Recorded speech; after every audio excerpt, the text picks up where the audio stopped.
Bugun men eng og'riqli savolni ochiq hisob-kitob bilan tushuntirib beraman. To'lovlar reallikda qanchaga oshadi? Chunki ko'p odam tarif oshdi degan gapni eshitadi. Lekin oy oxirida kvitansiya kelganda haqiqiy zarba shunda bilinadi. Bu ma'lumot hamma uchun juda muhim, kvartirada yashaydiganlar uchun ham, hovlida yashaydiganlar uchun ham, ijarachilar uchun ham, kichik biznes egalari uchun ham. Agar siz oldindan hisob-kitob qilib olmasangiz, oilaviy budjetda kutilmagan teshik paydo bo'ladi.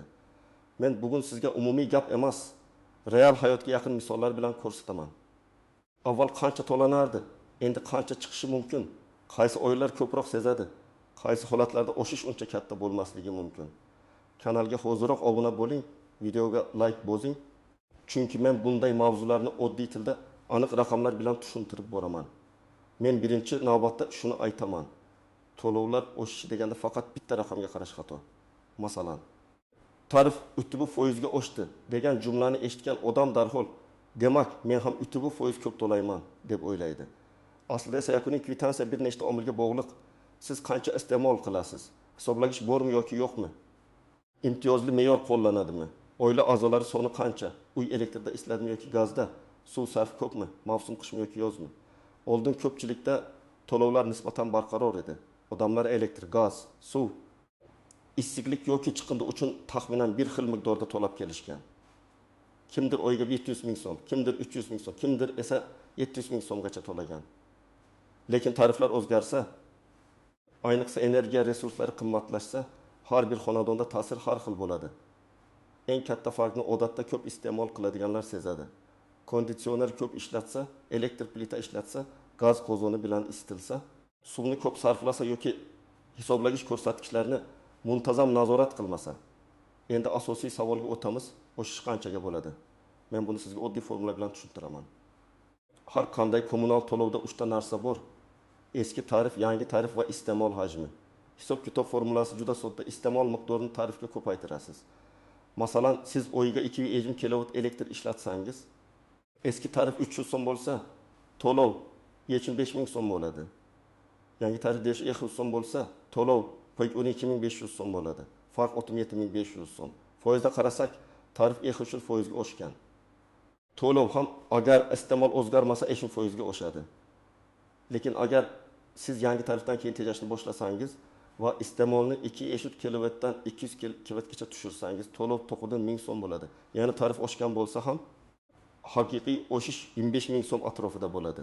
Keling, birinchi misolni olaylik. Oddiy 2 xonali kvartirada yashaydigan 3 kishilik oila. Bu oilada elektr chiroqlar, muzlatgich, televizor, kir yuvish mashinasi, telefon zaryadlash, ba'zan dazmol, ba'zan mikroto'lqinli pech ishlaydi.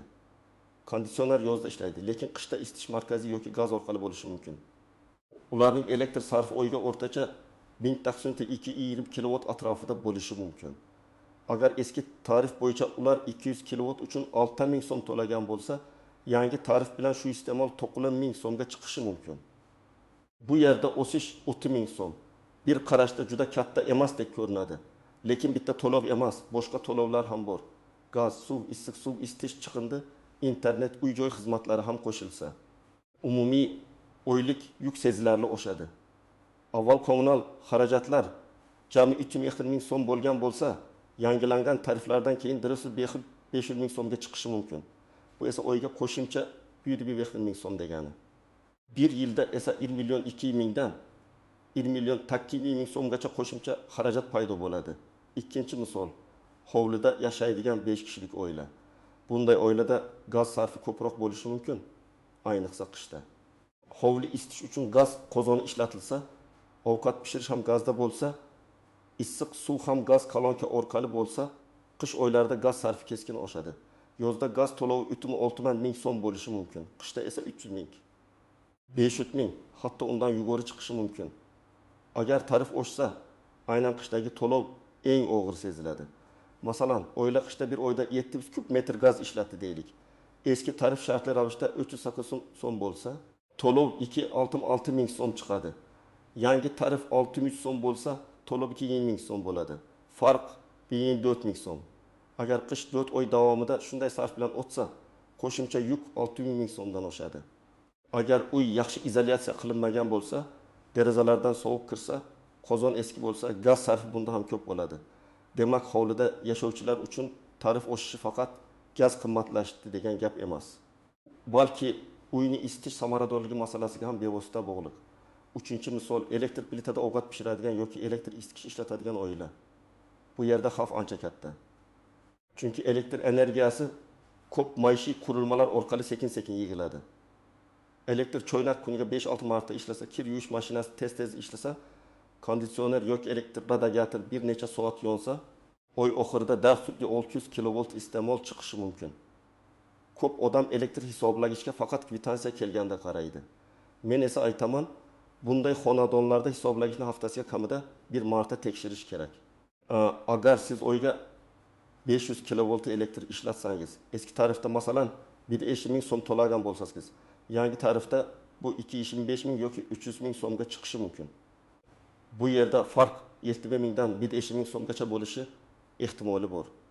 Ayniqsa progressiv tarif tizimi bo'lsa, ya'ni ma'lum me'yorgacha arzonroq, undan oshgandan keyin qimmatroq tarif qo'llansa, ko'p iste'mol qilgan odam eng katta zarbani oladi. Masalan, 200 kilovatgacha bir narx, 200 kilovatdan yuqorisi boshqa narx bo'lsa, 500 kilovat ishlatgan xonadon o'rtacha tarif oshishini oddiy odamdan kuchliroq sezadi. 4-misol. Yolg'iz yashaydigan pensioner yoki 2 kishilik kichik oila. Bu guruhda sarf odatda kamroq bo'ladi. Elektr 20 kilovati, suv sarfi kam. Gaz ham faqat ovqat uchun ishlatilsa, uncha katta chiqmaydi. Agar ular hisoblagich bo'yicha to'layotgan bo'lsa va ortiqcha sarf qilmasa, oshish bor, lekin katastrofik bo'lmasligi mumkin. Masalan, elektr uchun 35 ming so'm to'lagan odam endi 70 ming so'm to'lashi mumkin. Gaz uchun 25 ming o'rniga 25 ming bo'lishi mumkin. Suv va chiqindi bilan birga umumiy qo'shimcha daromad 40 ming so'm atrofida bo'lishi ehtimoli bor. Lekin bu yerda ham muhim jihat bor. Daromad past bo'lsa, hatto 2 ming so'mlik oshish ham sezilarli. Shuning uchun men kam iste'mol qiladiganlar umuman xavotir olmasin demayman. Men faqat ularning to'lov oshishi miqdori ko'p iste'mol qiluvchilarnikiga qaraganda pastroq bo'lishini tushuntiryapman. 5-misol, kichik biznes, do'kon, sartaroshxona, novvoyxona, kafe, tikuv sexi yoki muzlatgichlari ko'p savdo nuqtasi uchun energiya xarajatlari mahsulot narxiga bevosita ta'sir qiladi. Agar do'kon oyiga 1000 ming kilovolt elektr ishlatsa, tarifdagi har bir ko'z so'mlik oshish oyiga 200 ming so'm qo'shimcha xarajat degani. Agar yangi tarif bilan elektr to'lovi 500 ming so'mdan 800 ming so'mga chiqsa, tadbirkor bu farqni o'z foydasidan qoplaydi yoki narxga qo'shadi. Shuning uchun tarif oshishi faqat kvitansiyada emas, bozordagi narxlarda ham ko'rinishi mumkin. Non xizmat, kafe taomi, sovutilgan mahsulotlar, ishlab chiqarilgan buyumlar narxi asta-sekin yuqorilashi mumkin. Bu zanjirli ta'sir deyiladi. Kimlar ko'proq xavotir olishi kerak? Birinchidan, hisoblagichi yo'q yoki ishlamaydiganlar. Chunki normativ bo'yicha hisoblash ko'pincha real sarfdan ko'proq chiqishi mumkin. Ikkinchidan, ko'p xonali uyda yashab, har bir xona isitiladigan, lekin izolyatsiya yomon bo'lgan oilalar. Uchinchidan, elektr isitgich, konditsioner, boylar, elektr plita, nasos, muzlatgichlar ko'p ishlatadiganlar. To'rtinchidan, qarzdorligi borlar. Chunki eski qarz ustiga yangi yugurta to'lov qo'shilsa, moliyaviy bosim kuchayadi. Beshinchidan, ijarada yashaydiganlar. Chunki ijara puli alohida, kommunal to'lov alohida bo'lsa, oy oxirida umumiy xarajat kutilgandan katta chiqadi. Kimlar nisbatan tijoq bo'lishi mumkin? Hisoblagichlari to'g'ri ishlaydigan, sarfni nazorat qiladigan, uyini issiqlik jihatidan yaxshilagan, tejamkor lampalar ishlatadigan, suvni bekorga oqizmaydigan va oylik iste'molini biladigan odamlar. Men bunday odamlarga ham hech narsa bo'lmaydi demayman, lekin ular vaziyatni boshqaradi. Eng yomon holat esa odam o'z iste'molini bilmasa, tarifni tushunmasa, kvitansiyani tekshirmasa va oy oxirida nega buncha ko'p chiqdi deb hayron qolsa. Endi eng muhim nozik jihatlarga o'taman. Birinchi noziklik, tarif oshishi har doim oy boshidan yoki aniq sanadan kuchga kirishi mumkin. Agar oy o'rtasida tarif o'zgarsa, hisob-kitob ikki qismga bo'linishi kerak. Eski tarif amal qilgan davr va yangi tarif amal qilgan davr. Masalan, oy boshidan 15 kun eski tarif, keyingi 15 kun yangi tarif bo'lsa, sizning umumiy iste'molingiz taxminan kunlarga bo'linib hisoblanishi mumkin. Shuning uchun tarif o'zgargan sanada hisoblagich ko'rsatkichini rasmga olib qo'yish juda muhim. Bu keyinchalik bahs bo'lsa, sizga dalil bo'ladi. Ikkinchi noziklik. Hisoblagich ko'rsatkichi noto'g'ri kiritilishi mumkin. Ba'zan bitta raqam xato yoziladi, 0 ortiqcha qo'shiladi. Eski ko'rsatkich bilan yangi ko'rsatkich chalkashadi. Masalan, siz 1200 kilovatdan 1200 kilovatgacha ishlatgansiz, ya'ni 200 kilovat. Lekin tizimda 1200 deb ketsa, sizga 700 kilovat yozilishi mumkin. Bu holatda tarif oshgan bo'lsa, xato yanada qimmatga tushadi. Shuning uchun men har doim aytaman, kvitansiyadagi ko'rsatkichni hisoblagichdagi real raqam bilan solishtiring. Uchinchi noziklik, qarzdorlik va penya. Agar eski davrdan qarzingiz bo'lsa, yangi oy to'lovi bilan birga umumiy summa katta ko'rinadi. Odam esa tarif shunchalik oshib ketdimi deb o'ylaydi. Aslida kvitansiyada eski qarz, joriy to'lov, penya yoki qayta hisob-kitob alohida ko'rsatilgan bo'lishi mumkin. Siz umumiy summaga emas, tarkibiga qarang.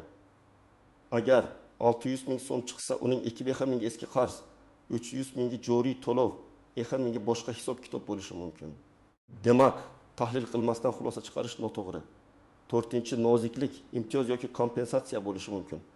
Ayrim toifadagi fuqarolar, masalan, kam ta'minlangan oilalar, nogironligi bo'lgan shaxslar, yolg'iz pensionerlar yoki ijtimoiy reyestrda turgan oilalar uchun davlat tomonidan ma'lum qo'llab-quvvatlash mexanizmlari bo'lishi ehtimoli bor. Lekin bu yordam avtomatik tushadimi yoki ariza berish kerakmi? Qaysi tashkilot orqali rasmiylashtiriladi? Qancha muddatda ko'rib chiqiladi? Bularni albatta aniqlash kerak. Ko'p odam o'ziga tegishli imtiyozni bilmagani uchun undan foydalanmaydi. 5-chi noziklik, normativ bo'yicha to'lov. Agar sizda suv yoki gaz hisoblagichi bo'lmasa, to'lov ro'yxatda turgan odamlar soniga qarab yoki uy maydoniga qarab hisoblanishi mumkin. Bu esa ba'zan real sarfdan yuqori bo'ladi. Masalan, kvartirada 4 kishi ro'yxatda, lekin realda 2 kishi yashaydi. Hisoblagich bo'lmasa, tizim 4 kishilik normativ bo'yicha hisoblaydi. Natijada siz ishlatmagan suv yoki gaz uchun ham to'layotgandek bo'lasiz. Agar tarif oshsa, bu adolatsizlik yanada seziladi. Shuning uchun hisoblagich o'rnatish ko'p holatda tejashning eng birinchi yo'li. 6-chi noziklik, mavsumiylik. Yozda elektr oshadi, chunki konditsioner ishlaydi. Qishda gaz yoki isitish oshadi. Shu sababli bir oyga qarab butun yil bo'yicha xulosa qilish noto'g'ri. Men tavsiya qilaman, oxirgi 12 oylik iste'molingizni ko'ring. Har oy qancha elektr, qancha gaz, qancha suv ishlatgansiz. Yozda va qishda qanday farq bo'lganini yozib chiqing. Shunda siz tarif oshgandan keyin yillik qo'shimcha xarajatni aniqroq ko'rasiz. 7-chi noziklik, tejamkor qurilma degani har doim real tejash degani emas. Masalan, odam energiya tejamkor konditsioner oldi, lekin uni 24 soat yo'q qo'ysa, baribir ko'p to'laydi. LED lampalar o'rnatdi, lekin elektr boylar doim yo'qilgan bo'lsa, asosiy sarf baribir boylardan keladi. Kir yuvish mashinasini yarim bo'sh holatda kuniga bir necha marta ishlatsa, suv ham elektr ham ortadi. Demak, faqat qurilma emas, foydalanish odati ham muhim. 8-chi noziklik, umumiy uy ehtiyojlari. Ko'p qavatli uyda lift, yo'lak chiroqlari, nasos umumiy hududni yoritish kabi xarajatlar bo'lishi mumkin. Ba'zida aholiga umumiy sarf taqsimlanadi. Agar bu qism tushunarsiz bo'lsa, odam o'z xonadonida kam sarf qilgan bo'lsa ham kvitansiyada qo'shimcha summa ko'radi. Bunday holatda boshqaruv servis kompaniyasidan yoki shirkatdan hisob-kitob asosini so'rash kerak. Endi men sizga aniq qadamlarni aytaman. Birinchi qadam, bugunoq barcha hisoblagichlaringizning ko'rsatkichini yozib oling va rasmga oling. Elektr, gaz, sovuq suv, issiq suv bo'lsa hammasi rasmda sana ko'rinmasa, telefon faylida sana baribir saqlanadi. Lekin yaxshisi yo'niga qog'ozga sanani yozib qo'yib suratga oling. Bu oddiy ish, lekin bahsli vaziyatda juda katta yordam beradi. Ikkinchi qadam, oxirgi 3 yoki 6 oylik kvitansiyalarni toping. Agar ilovada bo'lsa, ilovadan ko'ring. Agar qog'ozda bo'lsa, ularni bir joyga yig'ing. Har bir xizmat bo'yicha iste'molni alohida yozing. Elektr necha kW, gaz necha kub, suv necha kub. Faqat summani yozmang, aynan miqdorni yozing. Chunki tarif o'zgarganda summadan ko'ra iste'mol muhimroq. 3-qadam, yangi tarif bo'yicha o'zingiz hisoblab ko'ring. Formulani eslab qoling. Sarf ko'paytiriladi tarifga.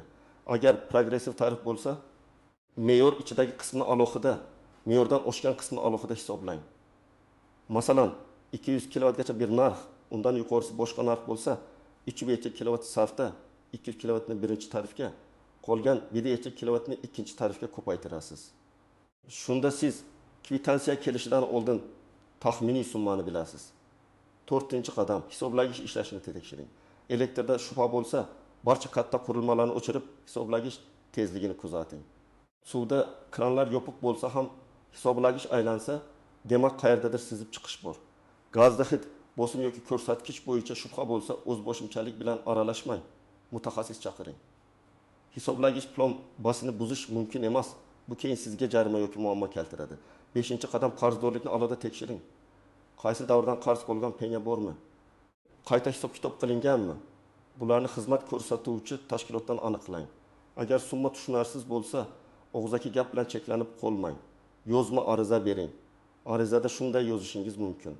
Mening shaxsiy hisob raqamim bo'yicha hisoblangan to'lovlar tarkibini, qarzdorlik kelib chiqish davrini qo'llangan tariflarni va hisoblagich ko'rsatkichlarini yozma ravishda tushuntirib berishingizni so'rayman. Arizani 2 nusxada topshiring.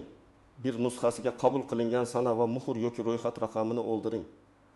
Agar onlayn murojaat bo'lsa, skrinshotni saqlab qo'ying. 6-qadam, imtiyozga huquqingiz bor yo'qligini tekshiring.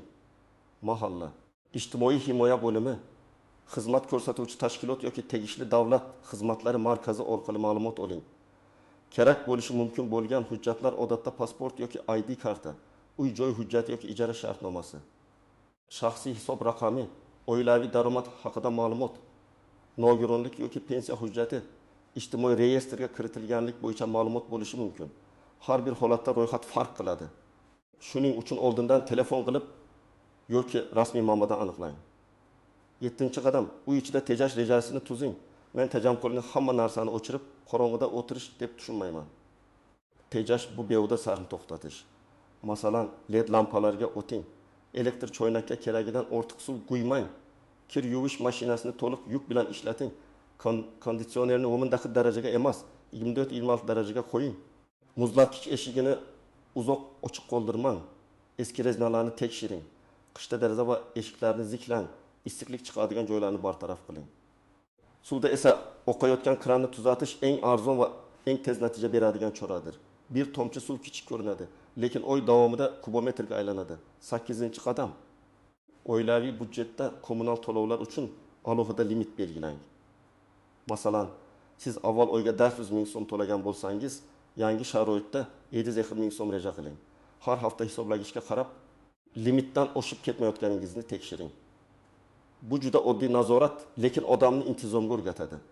Agar oyning 15 kunda elektr sarfi odatdagidan ancha yuqori bo'lsa, darhol sababini qidirasiz. Konditsionermi, boylarmi? Eski muzlatgichmi? Bolalar kompyuterni kecha-yu kunduz yoqib qo'yaptimi? 9-qadam, ijarada yashasangiz uy egasi bilan yozma kelishuv qiling. Kommunal to'lovlarni kim to'laydi? Hisoblagich ko'rsatkich kirgan kundagi holat qanday? Qarzdorlik bo'lsa kimniki? Tarif oshsa qanday tartibda to'lanadi? Bularni oldindan aniqlang. Ko'p janjal aynan shu joydan chiqadi. Ijarachi men ishlatmagan qarz deydi. Uy egasi kvitansiya keldi, to'laysiz deydi. Shuning uchun kirish kuni barcha hisoblagichlarni rasmga oling va kelishuvga yozib qo'ying. Demak, to'lovlar reallikda qanchaga oshishini bitta umumiy raqam bilan aytib bo'lmaydi. Hammasi sizning iste'molingizga, hisoblagich bor yo'qligiga, tarif tizimiga, mavsumga, uy holatiga va intizomga bog'liq. Kam iste'mol qiladigan oilada oshish oyiga kelgan 70 ming so'm bo'lishi mumkin. O'rtacha oilada 100-200 ming so'mga yetishi mumkin. Ko'p gaz yoki elektr ishlatadigan xonadonda esa qish oylarida farq bundan ancha yuqori bo'lishi mumkin. Eng to'g'ri yo'l vahma tushmasdan, lekin beparvo ham bo'lmasdan. Raqamlarni o'zingiz tekshirish. Men sizga maslahat beraman. Bugun hisoblagichlarni rasmga oling. Eski kvitansiyalarni ko'ring. Yangi tarif bo'yicha hisoblang. Tushunarsiz summa bo'lsa yozma murojaat qiling va uy ichida behuda sarflarni kamaytiring. Shunda siz to'lovlar oshishini ko'r-ko'rona kutmaysiz, balki uni oldindan boshqarasiz. Sizda to'lovlar allaqachon oshdimi? Qaysi xizmat bo'yicha eng ko'p farq sezdingiz? Elektr, gaz, suv yoki isitish? Izohlarda yozib qoldiring. Men keyingi videolarda eng ko'p berilgan savollarni alohida tahlil qilaman. Video foydali bo'lgan bo'lsa like bosing.